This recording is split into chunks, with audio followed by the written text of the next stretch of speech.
सच मानो यह भारत की भूमि पवित्र भूमि है, जहां पर अनेक तीर्थंकरों ने, अनेक महापुरुषों ने मात्र जन्म ही नहीं लिया, अपनी आत्मिक साधना के माध्यम से जिन्होंने इस निर्वाण पद को भी प्राप्त किया है। ऐसी इस भारत की यह पवित्र भूमि और बुंदेलखंड जो मध्य प्रांत में भारत के मध्य में है, और ऐसे बुंदेलखंड जहां की कण कण पवित्र है। सच मानो यह अनेक सिद्ध क्षेत्र, अनेक अतिशय क्षेत्रों से जो घिरा हुआ यह आपका सिद्ध क्षेत्र नैनागिर है। सच मानो नयनाभिराम, जो नयनों को आनंदित करने वाला हो, जो नयन को अविराम मतलब एक आत्म शांति देने वाला हो। सच में मानो यह क्षेत्र ऐसा प्राकृतिक सौंदर्य से भरा हुआ यह क्षेत्र है, जहां पर तीर्थंकर पार्श्वनाथ भगवान का समूह शरण आया था। सच मानो यहाँ की तो माटी क्या, कई योजनों तक यहाँ का जो समूह शरण की जो छाया पड़ी होगी वो सच में ऐसी पवित्र मालूम पड़ती है। समूह शरण श्री पार्श जनिंदा, रेशम दीगिरी नयनानंदा, वरदत्तादि पंच ऋषि राज, तिनके चरण नमो त्यों काल। भगवान पार्श्वनाथ भगवान का समोसरण तो आया ही है, साथ में यहाँ पंचमुनि महाराजों ने निर्वाण को भी प्राप्त किया है। ऐसी यह सिद्ध भूमि, यह निर्वाण भूमि सच में पवित्र है। आचार्य भगवंत का जब बुंदेलखंड में प्रवेश हुआ, सोनागिरी से उनका प्रवेश हुआ, यात्रा चलते चलते चलते चलते अनेक क्षेत्रों की वंदना करते हुए कुंडलपुर में आचार्य भगवंत के 2 चातुर्मास हुए, सन 76 और सन 77। और आचार्य श्री चातुर्मास के बाद विहार करते करते करते इस सिद्ध क्षेत्र की पावन भूमि पर उनके चरण पड़े। पहली बार सन 78 में आचार्य भगवंत का यहाँ प्रवेश हुआ। कैसा यह अलौकिक क्षेत्र रहा होगा। इतने छोटे छोटे से महाराज प्रवचन होता था, सभी को पता है। तो नाग नागिन के जोड़े भी वहां पर सुनने के लिए वहां पर उपस्थित होते थे। जब यह दृश्य आचार्य भगवंत ने देखा तो सच में उन्होंने भी 1 मिनट रुक के देखा, तो उन्होंने भी कहा अभय प्रदान हो। सच में कितना अलौकिक आनंद होता होगा, जहां मनुष्य ने, तिरंचों ने भी उनकी वाणी का रस, उनकी देशना का लाभ प्राप्त किया हो। ऐसी है पवित्र पावन भूमि है। पूज बड़े महाराज जी की एलग दिशा का भी यह सौभाग्य सिद्ध क्षेत्र नयनागिरी को प्राप्त होता है कि पूज महाराज जी की एलग दिशा यहाँ संपन्न हुई थी। साथ में जब चातुर्मास की शुरुआत हुई तो यहाँ आवागमन के लिए भी बहुत कम साधन थे और लोग डरते भी थे, क्योंकि जब दलपतपुर से नैनागिर आते थे, बीच के रास्ता जो जंगल का था और उसमें काफी डाकुओं का ये इलाका माना जाता था, तो लोग कतराते थे यहाँ आने के लिए। जब आचार्य श्री के चरण पड़े और एक दिन आचार्य श्री यहाँ से हार करके पर्वत पर जा रहे थे, तभी रास्ते में 4 डाकू उनके साथ पीछे पीछे पीछे पीछे चलते गए और मुंह पे कपड़ा था और हाथों में बंदूक थी।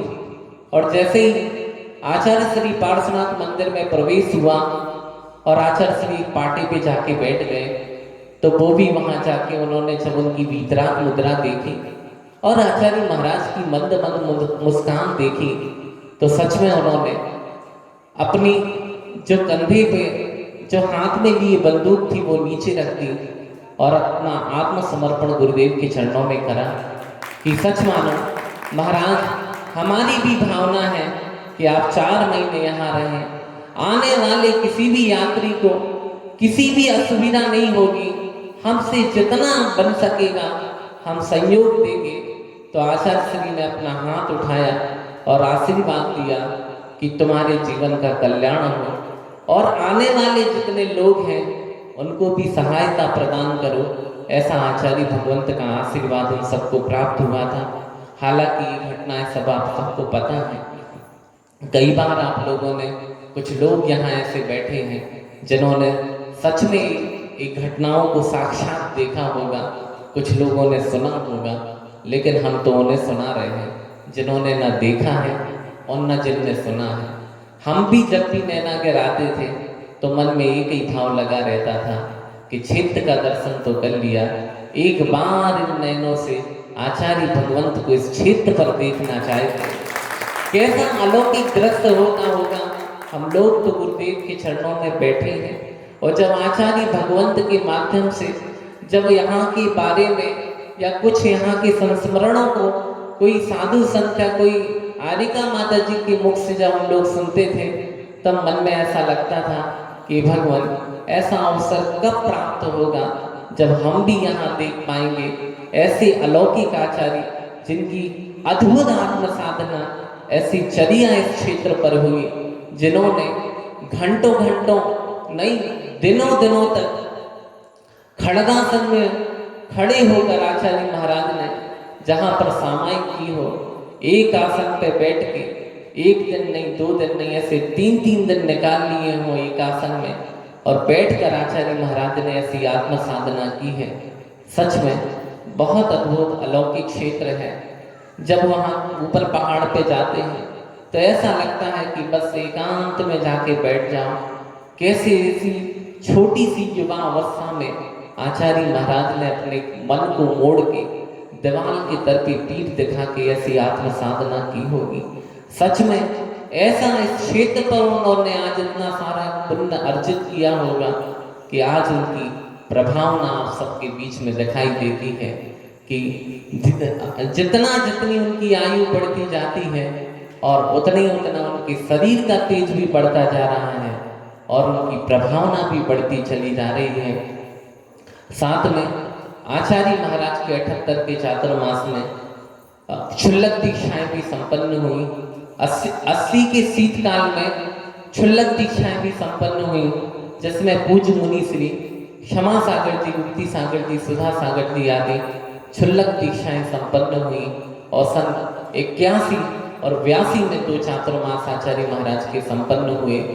और इतना अलौकिक चातुर्मास थे आचार्य भगवंत के, ऐसी अद्भुत साधना थी। अनेक कम से कम 5-6 समाधियां यहाँ हुई और उन्होंने आचार्य महाराज ने बड़ी सेवा और निष्ठा के साथ अपने निर्यापक पद का निर्वाह करते हुए उन्होंने संलेखन समाधि को भी इस कार्य को भी उन्होंने संपन्न किया। आचार्य महाराज के माध्यम से 5 समाधियां यहाँ हुई। मुनि समाधि सागर जी, स्वभाव सागर जी, समता सागर जी आदि। एक छोटा सा संस्मरण हम आपको सुनाते हैं और अपनी बात पूरी करते हैं। सारा संघ पहाड़ पे था। उस दिन आचार्य महाराज जी का उपास था। एक महाराज जी की समाधि चल रही थी। तब 2-3 महाराज जी वहीं आपस में बैठे थे। तो आचार्य श्री ने कहा कि महाराज जी आप लोग जाइए, आहार करिए, आज तो हमारा उपास है। हम बैठते हैं महाराज के पास और उनकी सेवा करेंगे और जो भी कुछ पाठ आदि है, जो भी सुनाना होगा वो हम सुना देंगे। आप लोग जाओ, अच्छे से आहार करिएगा। और बीच में क्या हुआ, महाराज जी को काफी कफ आ गया समाधि के बीच में, तो वहाँ कोई पात्र भी दिखाई नहीं दे रहा था।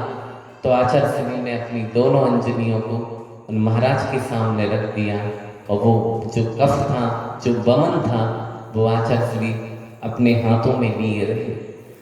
अब महाराज जी तो अभी 5 मिनट पहले ही गए थे आहार करने के लिए और 1 घंटे तक किसी को आना नहीं वहाँ, और बिना पिच्छी के इसको कैसे विसर्जन किया जाए, पिच्छी भी उठाते नहीं बन रहे। तो आचार्य श्री आँख बंद करके बैठे रहे। जब वो महाराज जी आहार करके आए, उन्होंने देखा कि आचार्य श्री अंजलि वाले बैठे हैं।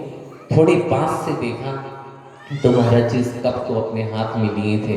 जब महाराज जी आए, उनको पीछे बाजू में फंसाई और उनको बाहर जहाँ स्थान था उस विसर्जन करने का, वहाँ पर ले गए और उन्होंने शुद्धि की। ऐसा अलौकिक आनंद इस क्षेत्र पे रहा होगा। आत्म साधना के साथ साथ दूसरों की सेवा के प्रति ऐसा वात्सल्य भाव उनके जीवन में सतत बना रहता है। बस हम तो यही कहना चाहते हैं कि आप लोग ऐसा पुण्य बढ़ा, बार बार बड़े महाराज को निवेदन करो, गुरुदेव के चरणों में जाओ और उनसे भी प्रार्थना करो कि हे भगवान, आपके चरण इस नैनागिरी क्षेत्र पर पहुँचे और हम सबको आपकी दिव्य देशना का लाभ मिले। जब तो 4-5 महाराज जी थे, बाद में दीक्षाएं हुई, बहुत सारी दीक्षाओं का क्रम रहा। मुनि श्री क्षमा सागर जी आदि, गुप्ती सागर जी, संयम सागर जी, ऐसी 3 मुनि दीक्षाएं संपन्न हुई।